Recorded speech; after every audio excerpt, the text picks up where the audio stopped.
Chapitre 9. La bonne attitude pour réussir. Lisa se rappelle sa grand-mère qui la taquinait gentiment à propos de sa mélancolie.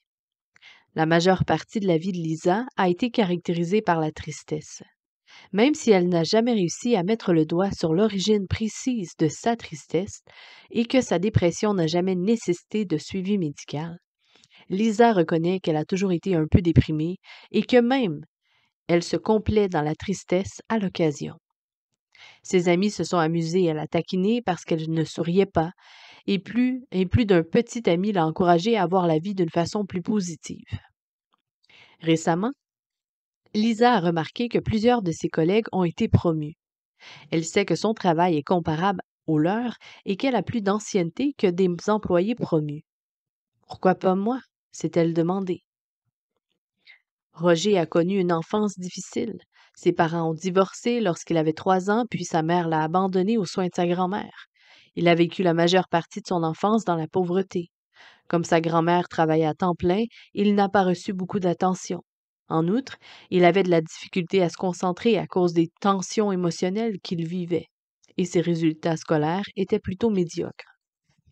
À l'âge adulte, Roger ne se gêne pas pour dévoiler les mauvaises expériences de son enfance à qui veut l'entendre. Il raconte qu'il méritait une meilleure enfance et que ses échecs de jeune adulte sont attribuables à la mauvaise éducation de ses parents, qui lui ont donné, au manque d'attention de sa grand-mère et l'indifférence de ses enseignants. De plus, Roger est prompt à exprimer qu'il est frustré de ce que personne ne cherche à l'aider à avancer. Quant à elle, Georgina admet être jalouse et avouer aimer les belles choses et qu'elle convoite même celles qui ne lui appartiennent pas. Elle a envie du bureau de son superviseur, du mari de sa meilleure amie et de la voiture de son frère. Sa phrase favorite est « Un jour j'aurai ». La plupart de ses conversations sont consacrées aux choses qu'elle a l'intention de s'acheter ou d'obtenir et à celles qu'elle s'ingénie à acquérir par tous les moyens. Elle ne comprend pas pourquoi elle n'en a pas acquis davantage jusqu'à présent. Un principe clé qui sous-tend le succès échappe à Lisa, à Roger et à Georgina. Notre attitude façonne notre avenir. Vos convictions nourrissent à la fois vos émotions et vos réactions face à la vie. Votre attitude modèle vos actions et celles-ci sont intimement liées à la personne que vous devenez et à ce que vous réussissez à accomplir. Le coup d'envoi du succès. Jésus a fait une déclaration qui est probablement la plus importante clé de succès. Elle mène à l'adoption d'une attitude qui favorise la réussite.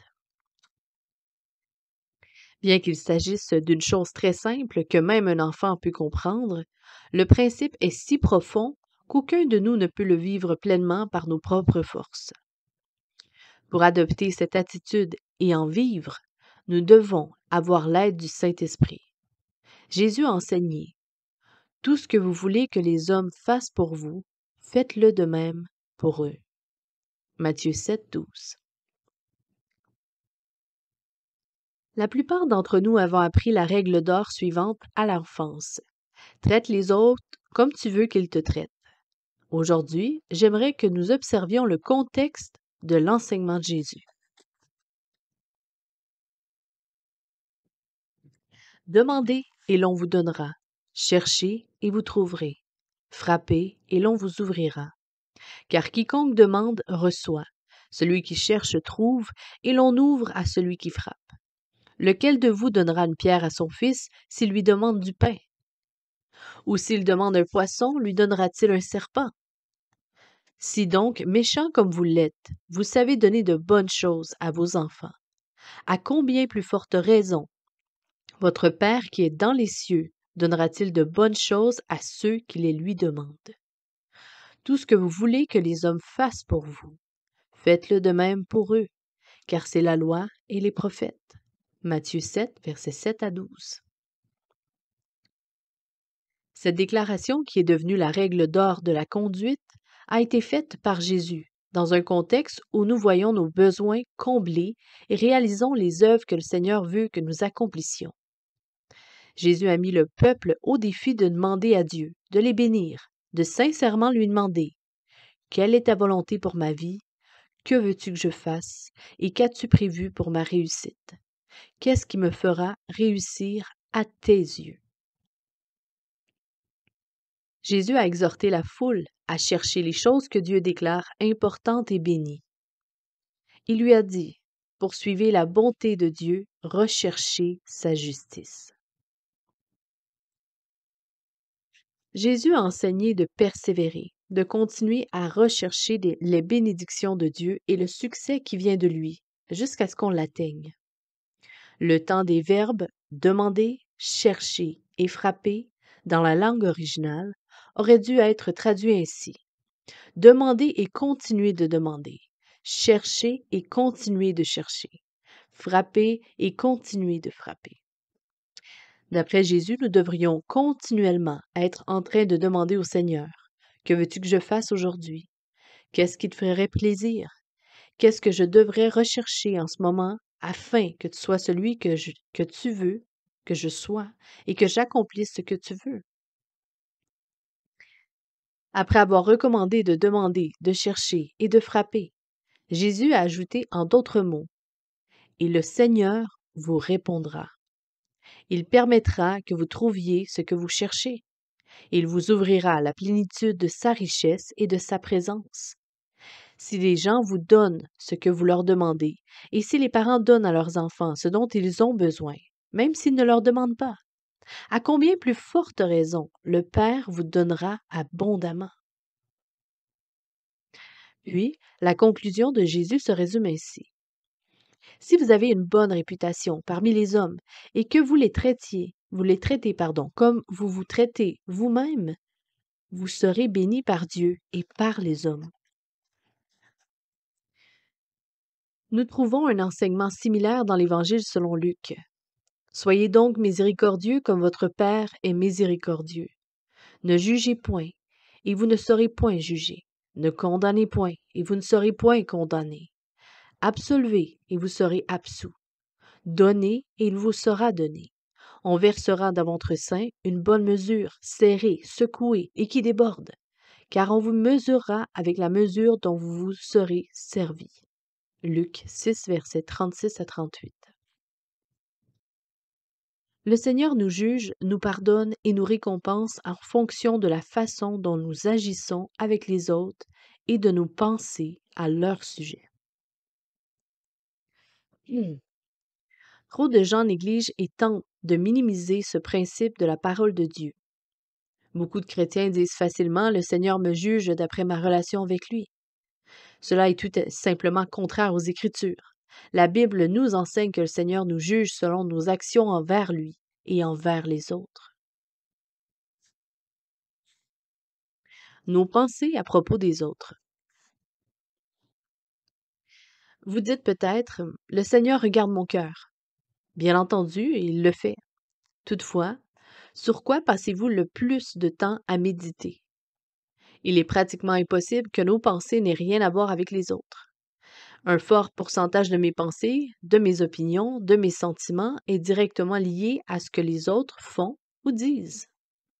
La plupart du temps, nous intercédons soit pour nous-mêmes, soit pour les autres, et nous louons le Seigneur pour ce qu'il a fait dans notre vie et celle des autres. Dieu regarde notre cœur, mais notre cœur, lui, est concentré à la fois par Dieu et par les autres. Il en est de même pour notre conduite. Dieu ne nous évalue pas uniquement selon notre cœur.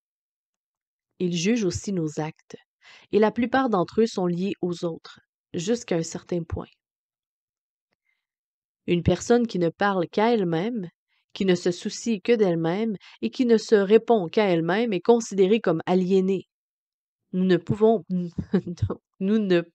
nous passer d'être en relation avec les autres et d'exprimer notre attitude envers eux par nos actions, si notre vie est saine et normale. Le Seigneur agit en fonction de notre conduite à l'égard des autres. Méditez les versets suivants. qui déclare que le Seigneur agit envers nous selon notre conduite envers les autres. Si vous pardonnez aux hommes leurs offenses, votre Père céleste vous pardonnera aussi. Matthieu 6,14. Car on vous jugera du jugement dont vous jugez, et l'on vous mesurera avec la mesure dont vous mesurez. Matthieu 7, verset 2. Ceux qui me disent Seigneur, Seigneur n'entreront pas tous dans le royaume des cieux, mais celui-là seul qui fait la volonté de mon Père qui est dans les cieux. Plusieurs me diront ce jour-là, Seigneur, n'avons-nous pas prophétisé en ton nom? N'avons-nous pas chassé des démons en ton nom? Et n'avons-nous pas fait beaucoup de miracles par ton nom? Alors je leur dirai ouvertement, je ne vous ai jamais connus. Retirez-vous de moi, vous qui commettez l'iniquité. Matthieu 7, versets 21 à 23.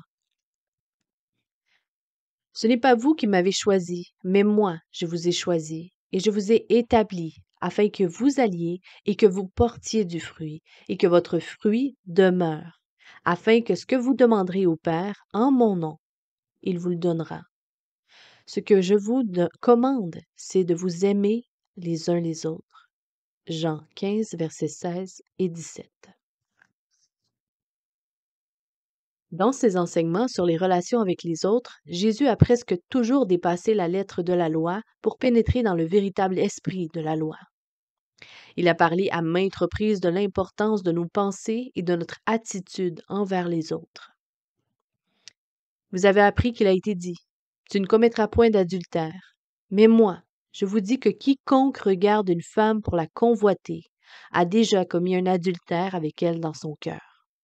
Matthieu 5, versets 27 et 28.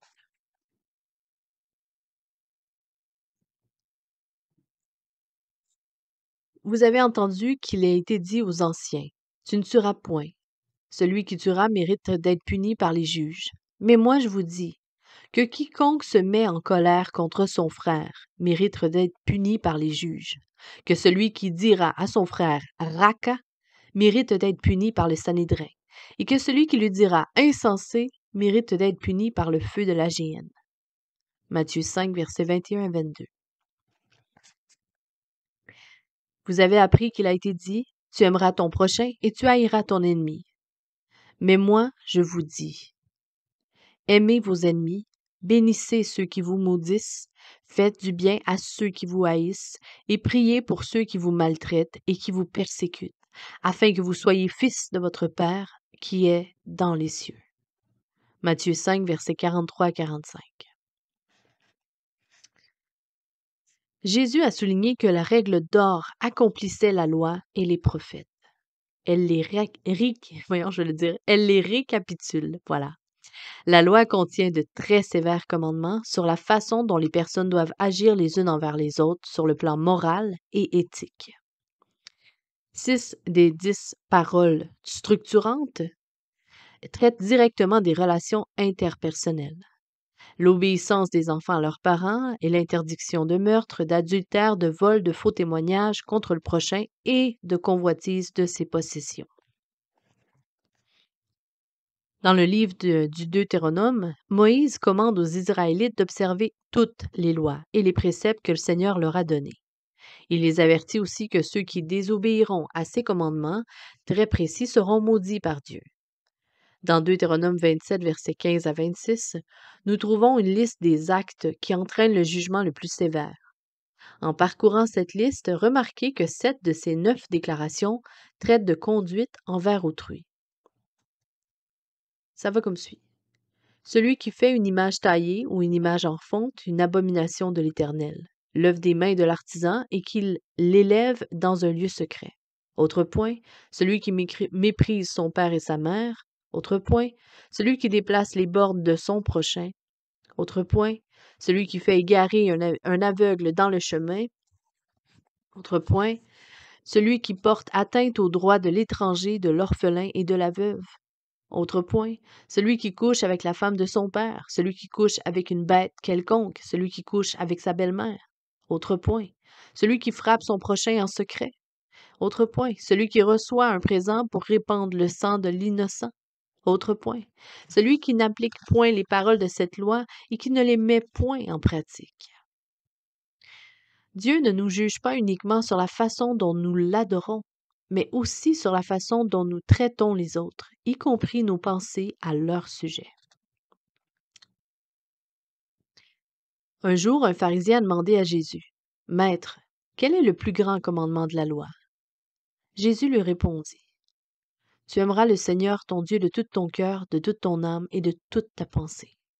C'est le premier et le plus grand des commandements. Et voici le second qui lui est semblable. Tu aimeras ton prochain comme toi-même. Matthieu 22, versets 36 à 39.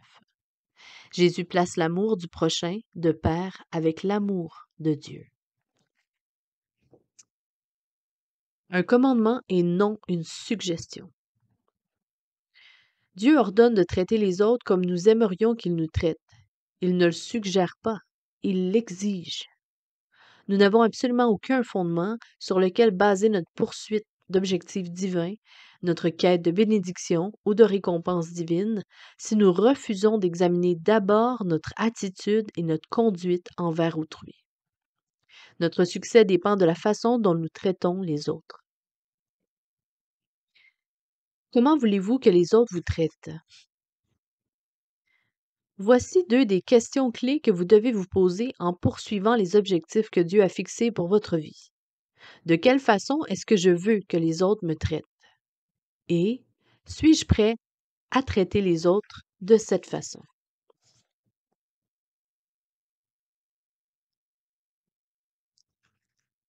Vous n'aurez probablement pas de difficulté à répondre à la première question. Consultez la liste des contraintes suivantes et vous choisirez dans toutes les attitudes et les comportements de la colonne de gauche, car personne n'aime être traité selon celle de droite. Donc, les exemples qui sont dits, acceptation, l'opposé rejet, gentillesse, l'opposé dureté, compréhension, l'opposé insensibilité, d'un côté attention et de l'autre indifférence, obligeance, l'autre opposition, amour, l'autre côté haine, soutien, l'autre côté persécution, encouragement, de l'autre côté nous trouvons désapprobation, générosité, de l'autre côté égoïsme et avarice, d'un côté pardon et de l'autre vengeance, refus de pardonner, d'un côté loyauté et de l'autre infidélité.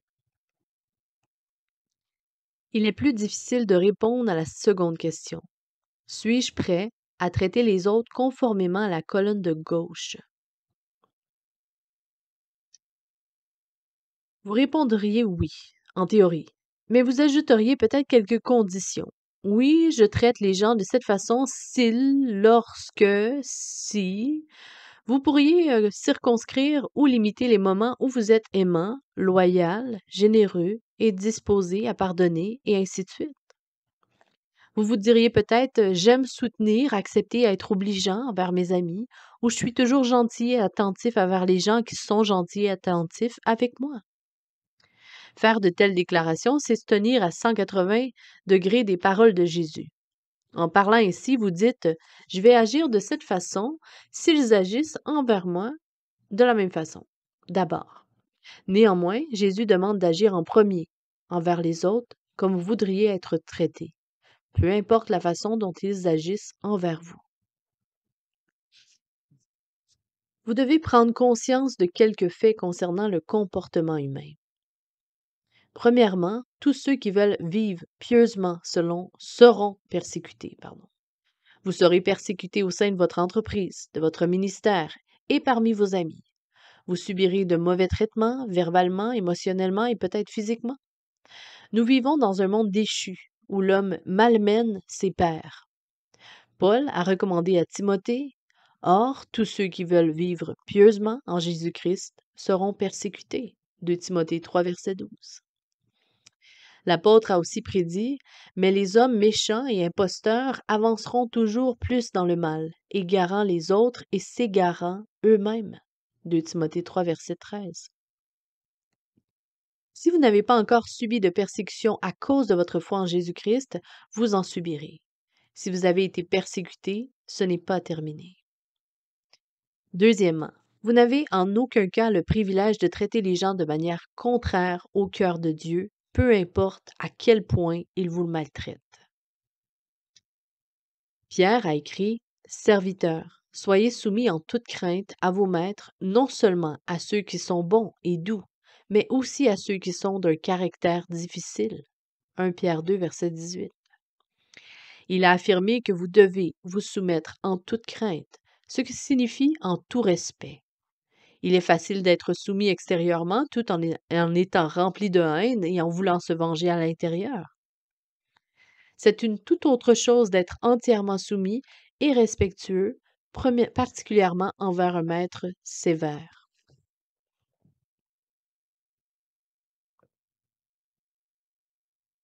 Hmm.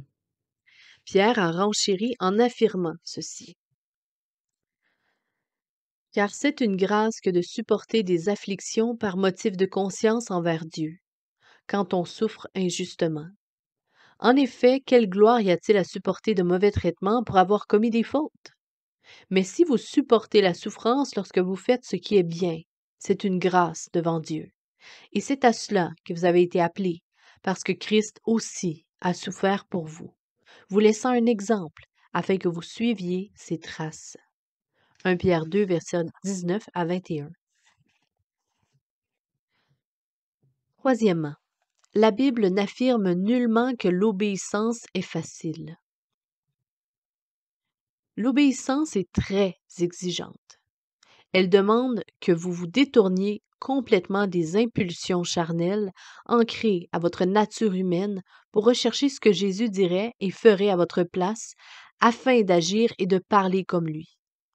L'obéissance exige que vous cédiez quotidiennement au Saint-Esprit afin de manifester son caractère en toute situation et au sein de toutes vos relations. Vous devez exprimer l'amour, la joie, la paix, la patience, la bonté, la bénignité, la fidélité, la douceur et la tempérance. Galates 5, versets 22 à 23.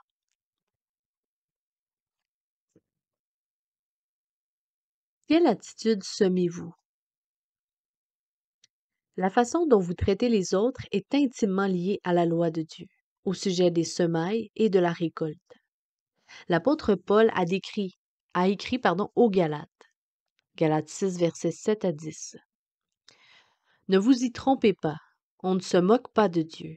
Ce qu'un homme aura semé, il le moissonnera aussi. Celui qui sème pour sa chair moissonnera de la chair la corruption, mais celui qui sème pour l'esprit moissonnera de l'esprit la vie éternelle.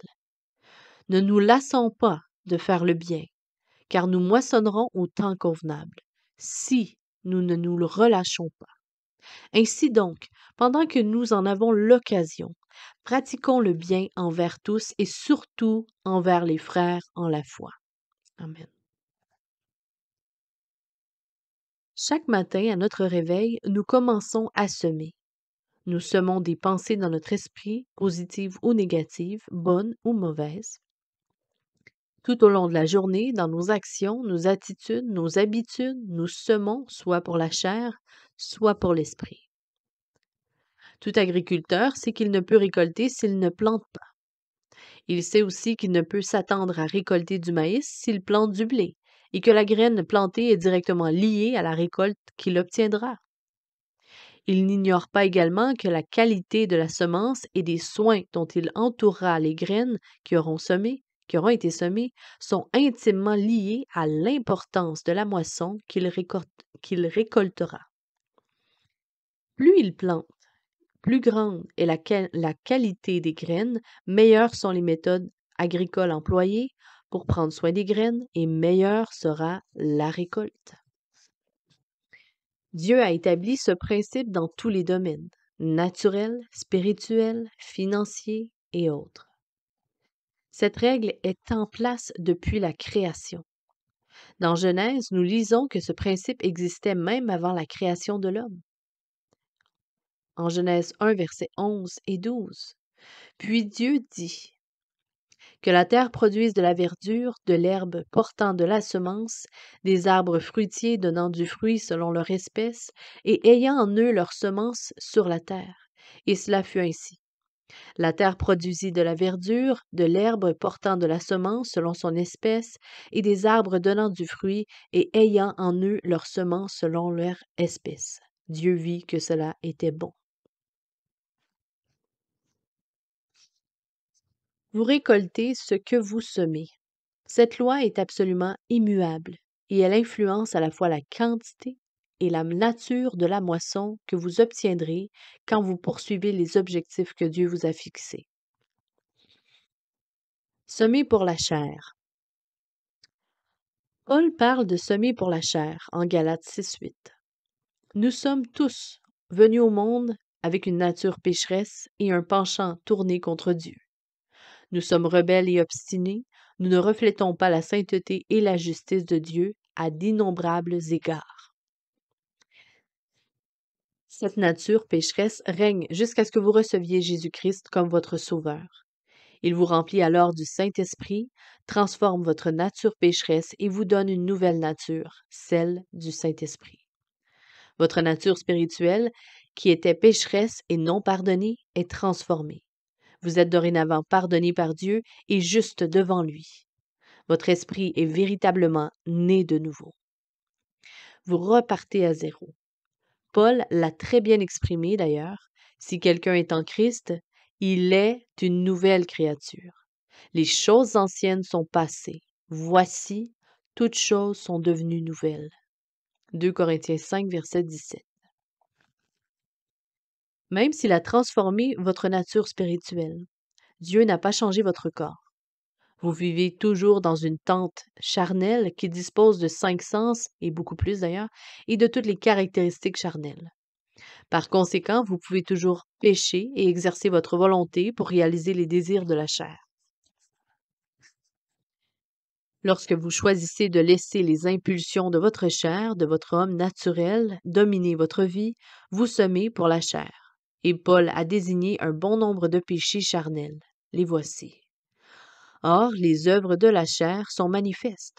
Ce sont l'impudicité, l'impureté, la dissolution, l'idolâtrie, la magie, les inimitiés, les querelles, les jalousies, les animosités, les disputes, les divisions, les sectes, l'envie, l'ivrognerie, les excès de table et les choses semblables. La liste est beaucoup plus longue, hein? Faites-vous-en pas.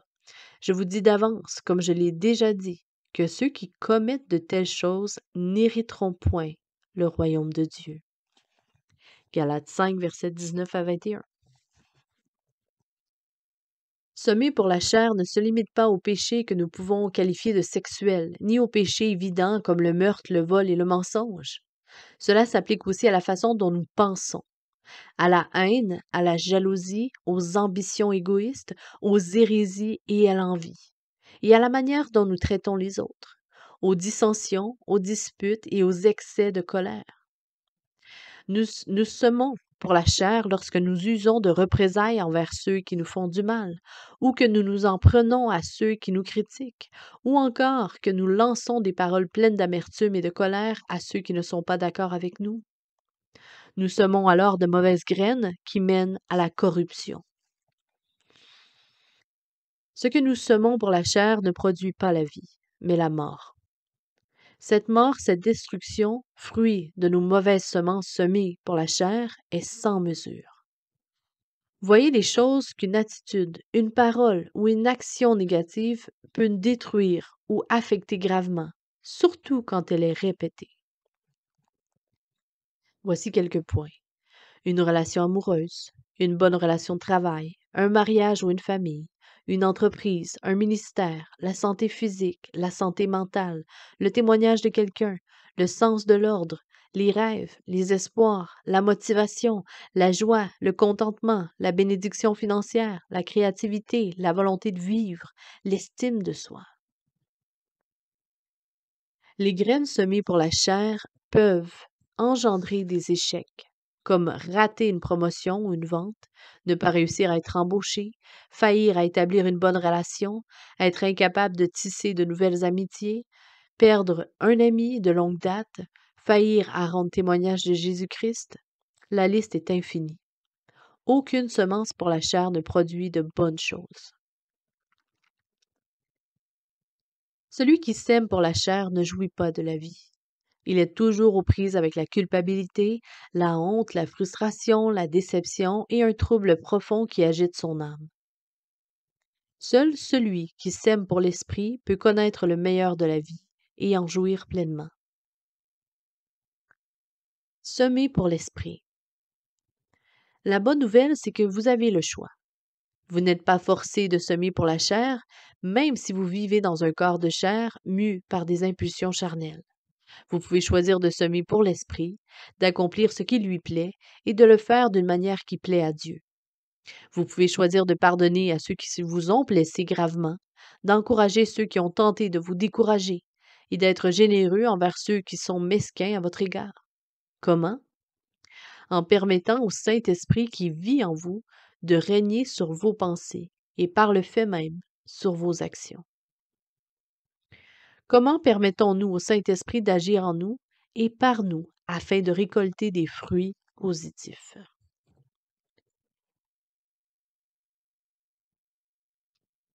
Premièrement, soumettez votre vie entière au Saint-Esprit. Vous devez chaque jour lui demander de vous transmettre sa puissance, sa force, sa sagesse et sa capacité. Par exemple, laissez contrôler votre emploi du temps, vos relations, ainsi que l'usage de vos ressources, de votre temps et de votre énergie. Demandez-lui de vous diriger sur le chemin que vous devriez emprunter et de vous donner le courage nécessaire pour le faire. Paul a écrit, si nous vivons par l'Esprit, marchons aussi selon l'Esprit. Galates 5, verset 25. Autrement dit, être né de nouveau à la vie éternelle par la puissance du Saint-Esprit ne suffit pas. Il est essentiel de chercher à marcher chaque jour selon le Saint-Esprit. Deuxièmement, soyez attentifs aux fruits de l'Esprit qui se manifestent dans votre vie et chérissez-les. Vous devriez avoir envie de manifester l'amour, la joie, la paix, la patience, la bonté, la bénignité, la fidélité, la douceur et la tempérance. Troisièmement, choisissez délibérément ce à quoi vous allez penser. Paul a recommandé aux Philippiens. Philippiens 4, 8, il est écrit: au reste, frères, que tout ce qui est vrai, tout ce qui est honorable, tout ce qui est juste, tout ce qui est pur, tout ce qui est aimable, tout ce qui mérite l'approbation, ce qui est vertueux et digne de louange, soit l'objet de vos pensées. Prenez la décision de vous détourner des messages négatifs, lascifs, pardon, violents, qui rôdent autour de vous sans relâche. Prenez la décision d'éteindre la télévision et de vous tenir loin des sites Internet, des magazines et des films exposant des scènes sexuelles. Choisissez de garder vos yeux et vos oreilles loin du mal et de les ouvrir au bien. Que bâtissez-vous lorsque vous semez pour l'esprit? De solides amitiés, un environnement de travail harmonieux, des ministères actifs et efficaces, la santé physique et émotionnelle, une famille aimante, la joie et le contentement intérieur, l'espoir et l'enthousiasme. Ce que vous semez pour l'esprit produit la vie et vous méritera une récompense éternelle. La nature même de l'Esprit Saint est vie. Ce qu'on sème pour l'esprit produit un regain de vie. Cette semence a la capacité de produire, de multiplier et de faire fleurir une abondante récolte. Plus vous semez pour l'esprit et plus vous récoltez d'habiletés qui vous aideront à atteindre les objectifs que Dieu vous a guidés à fixer. Le semeur est la personne qui a le plus à gagner en semant pour l'esprit. L'inverse est aussi vrai. Le semeur pour la chair est celui qui a le plus à perdre. Très souvent, nous croyons que notre hostilité, notre colère ou notre amertume blesse la personne sur qui nous déchargeons ces émotions négatives. C'est faux. En réalité, nous nous infligeons une blessure à nous-mêmes.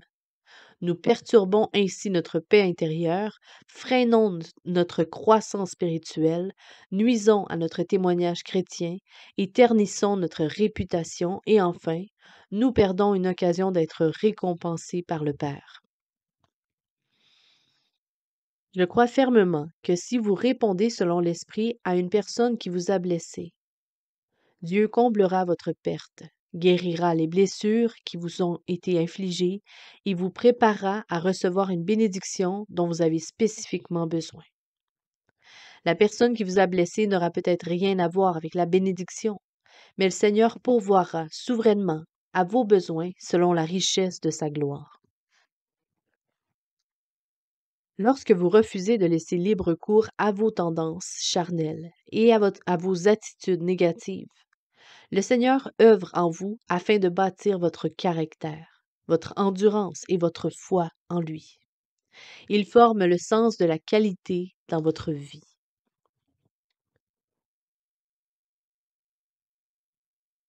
Quel choix allez-vous faire? Votre conduite et votre attitude envers les autres peuvent être l'expression soit de la corruption, de la décadence, de la mort, soit de la vie. Elles peuvent avoir une influence positive ou négative sur votre vie. Elles peuvent engendrer le chaos, la confusion et la perte, ou créer l'ordre, la stabilité, la croissance et la bénédiction. Vos attitudes et vos comportements ont le pouvoir de provoquer la destruction ou bien d'entraîner la création de bons fruits, d'un bon service et de relations solides. Le Seigneur se souvient de toutes les bonnes œuvres que vous accomplissez, de tous les services que vous rendez, de tous les soins que vous prodiguez, depuis que vous êtes sauvés.